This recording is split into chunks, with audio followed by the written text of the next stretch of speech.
आखिरी चरण के मतदान से पहले अखिलेश की अपील।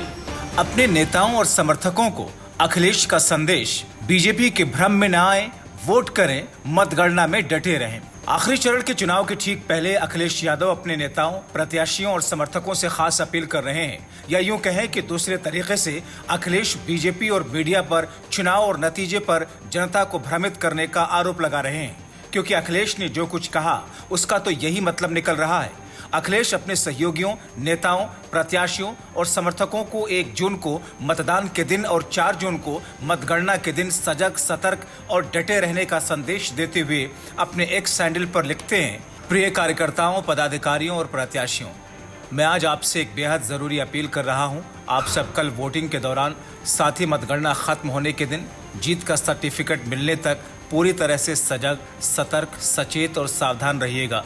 किसी भी प्रकार के भाजपाई बहकावे में न आइएगा। बीजेपी मीडिया मंडली से विभिन्न चैनलों पर यह कहलवाना शुरू करेंगे कि बीजेपी को लगभग 300 सीटों के आसपास बढ़त मिली हुई है। ऐसा झूठ फैलाकर भाजपा वाले आप सबका मनोबल गिराना चाहते हैं, लेकिन ताकि आप लोग मतगणना के दिन सावधान और सक्रिय न रहें, जिसका फायदा उठाते हुए भाजपा कुछ भ्रष्ट अधिकारियों की मिलीभगत से मतगणना में धांधली कर सके।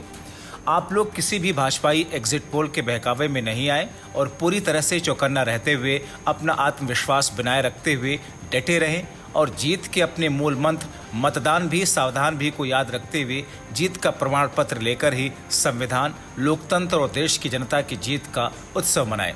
इतना ही नहीं, अखिलेश समाजवादी पार्टी से जुड़े लोगों को चंडीगढ़ वोट चोरी कांड को याद दिलाते हुए कहते हैं कि जब बीजेपी चंडीगढ़ के मेयर के चुनाव में कोर्ट द्वारा लगवाए गए कैमरों के सामने धांधली करने का बेशर्म दुस्साहस कर सकती है, तो वो चुनाव जीतने के लिए कोई भी घपला घोटाला करने के लिए उतारू हो सकते हैं।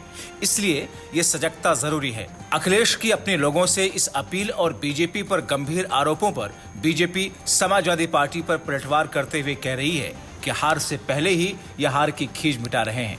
Bureau report, TV7 Bharat.